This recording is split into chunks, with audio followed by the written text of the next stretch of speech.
Hello, everyone, and welcome to VEX Warfield. I am VEX, your host, and today, that's right, Daylight Edition. I wanted to go ahead and throw a video up, and then I'll go ahead and end the stream. But this is something that, I put it in the description. This is something I've been trying to explain to everybody, and my ad actually puts it very well. So, without further flapping my gums, I'll go ahead and get this going. Oh, gotta put it up on the screen for now. There we go. We'll go full. There we go. Right. Hey, steady, Callie. All right, I got a video to play for you guys. Check this out. Here we go.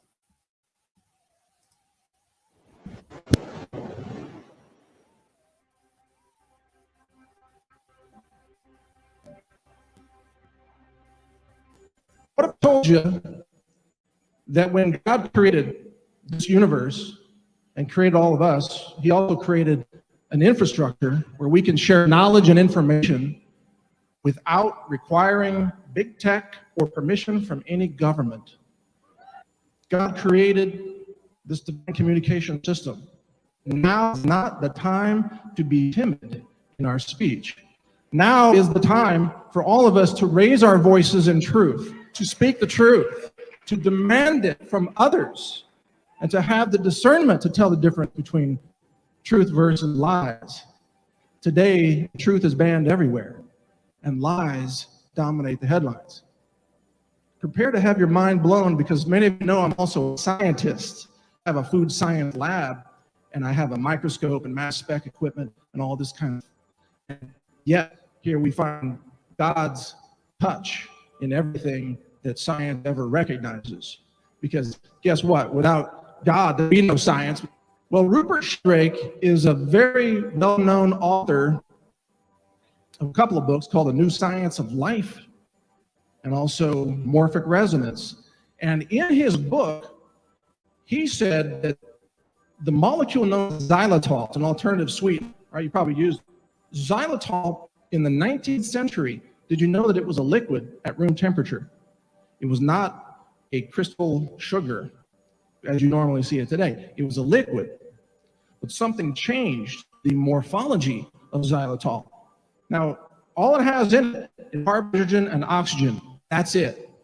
You and I are mostly made of carbon, hydrogen, oxygen in terms of just the physical elements. We are carbon. Plants are carbon.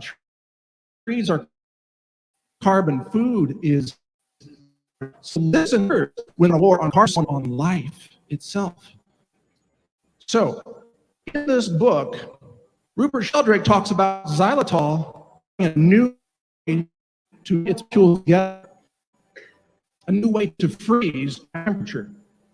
In other words, to create a new morphology, which would melt at first about 61 degrees Celsius, and then later another form that melted at 94 degrees Celsius. Now, this happened in one lab, in one location.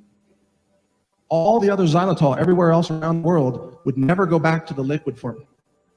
The xylitol everywhere simultaneously began to form into this new morphology. Now, how do you explain that? Modern science can't explain that. Physics, chemistry can't explain that at all. They've given up explaining it. Well, there's something else that does explain it. Turns out these molecules instantly communicated. And they did it through a system called morphic resonance. Now, this is from a scientist that wrote in a science journal. This is to all kinds of molecules, not just xylitol, but also ampicillin, which is an antibiotic, and also other sugar molecules. So I took some xylitol, I melted it, and I put it under a microscope. Now remember, when we as scientists are observing molecules and elements and chemicals, we are observing the expression of the mind of God. Xylitol forming structure. How does it know how to line up carbon, the hydrogen, and the oxygen molecules? How does it know? It's getting information, a morphic database. I call it God's cloud storage system. Ampicillin molecules do the same thing. Drug companies have run into the same problem. Once one of these drugs begins to form in a new morphology, new molecule, no lab anywhere in the world can ever go back to the previous form. Because the molecule's learning a new structure, they're downloading that information from a kind of a cosmic database. There's an AIDS drug called ritonavir that had to be pulled off the market because it began to form these structures. It was no longer liquid.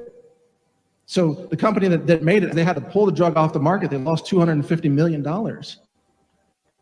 So it turns out that molecules, which are expressions of physics, which is an expression of God, molecules form a kind of imprinting. They share information. And it happens globally, instantaneously. And by the way, this is not a so-called New Agey kind of concept. This is not a psychic type of concept. This is actually the way God built the entire universe, and you're going to see that it's the way we are built too. Now, mainstream science says that you are a product of your genetics, and that genetics defines everything about you. Mainstream science says that your spirit is an illusion, your soul doesn't exist, your consciousness is nothing but an emergent property of the chemistry of your brain. Think about that. They believe they themselves are pointless skin bags of molecules and water with no purpose. It explains why they're so anti-life, doesn't it? Genetics has failed us. The Human Genome Project is a massive thing. Human Genome Project does not describe your arms, your legs, your heart, your eyes, and certainly not your spirit, your soul, intuition, fellow human beings. None of this is described by genetics. It can't be found in the Human Genome Project. It doesn't exist in genes. Where does this come from? Answer, comes from God. Now, that which makes us human comes from God. Everything that matters in us is divine. 100 monkey concept from 1952.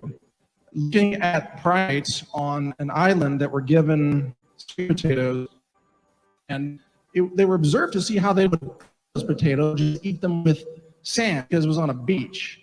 So a lot of monkeys would just try to chew through sand to get the sweet potatoes, but one monkey decided to wash it in a stream and get the sand off. And this was a brilliant idea. Hey, let's not chew on sand. This sounds great. It was a young female monkey, by the way, who did that. And she shared it with her mother, and then her mother shared it with the community.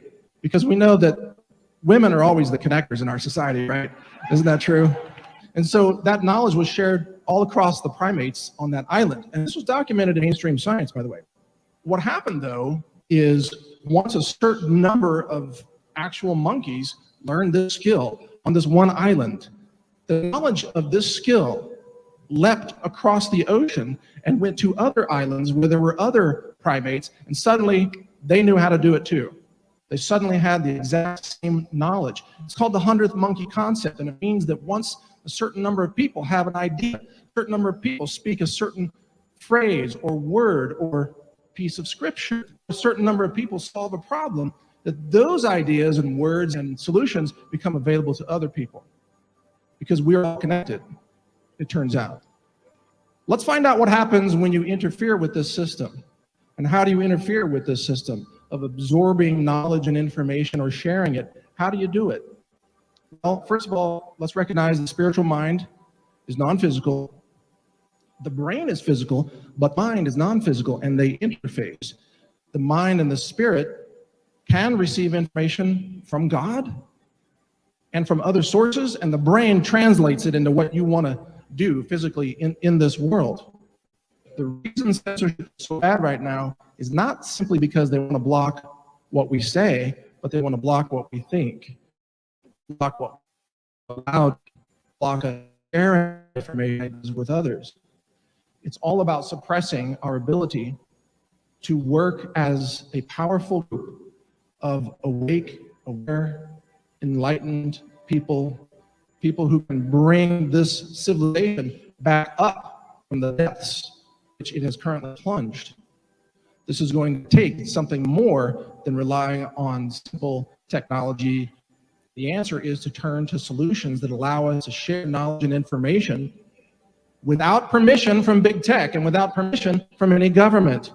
And big tech is the surrogate of government. Big tech achieves the censorship that government isn't yet willing to do, but they will soon. And imagine with the fear and terrorism of the media, combined with overload of pharmaceuticals, combined with all the toxins, the aluminum, the fluoride. So it's all about suppressing your body and your mind. But there is something that I want to bring to you that's very important. There are ways that you can be more effective at listening to this information as a conscious being, as a conscious person, improving your empathy, improving your divinity, to God speak to you. Find sense instead of being all day on Facebook and on Twitter and on YouTube and on Google. That is not the answer. Technology makes you stupid, but they call it smart, don't they? Oh, it's a smartphone. It's a smart home. It's a smart car, but it creates stupid people. How is that happening? Because people have forgotten how to communicate without those systems of technology. People have forgotten intuition that, by the way, is present between every mother and her child. Every mother here knows there's mother-child intuition. That's real, even though science would say it does not exist. So then we talk about the power of prayer. Prayer in groups is amplified. Not because God is listening to you, although he is, but because of this very process I'm describing. When we pray together on a concept that's rooted in positivity and joy and love, it has tremendous power, even power that science can't understand. But I want you to understand there's a mechanism for it. And the name for it is morphic resonance. And it just describes a system in the cosmos.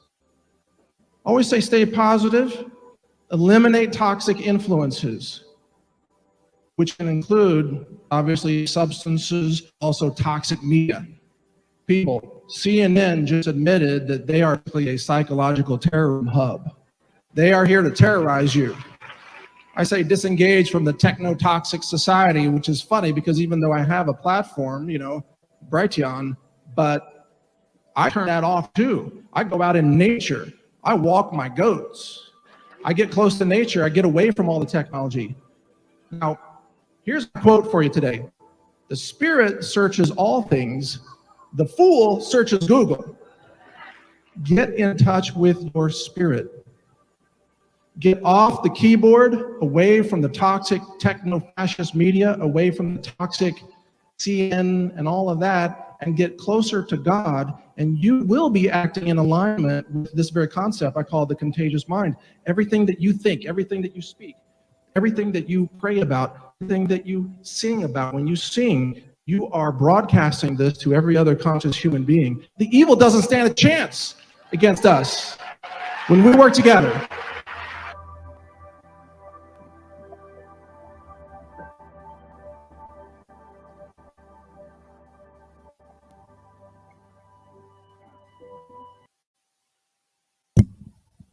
And that's basically what I've been trying to communicate to everybody as much as I can.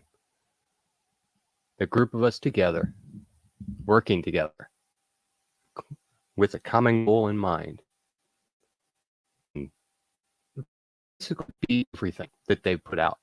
All this tech that we have, all this wonderful tech, is a distraction. That's why you can go to my past streams. I gripe about cell phones. I gripe about computers. I use them. I understand. May consider me a hypocrite, but this is a platform I use to try and get out the real truth of everything. Now, I wasn't planning on letting this go too long, but I wanted to do a little follow-up afterward. This is exactly what I've been trying to explain, that we all have a connection and we all have so much potential within ourselves that we could steamroll all this BS that we're being presented with on a minute-to-minute basis. We don't have to acknowledge them. We don't have to deal with them. We can bypass every bit of it. And I want you all to know that you have the power to do this. All it takes is a little forethought, maybe even learning how to meditate. That will help you center your mind and center yourself.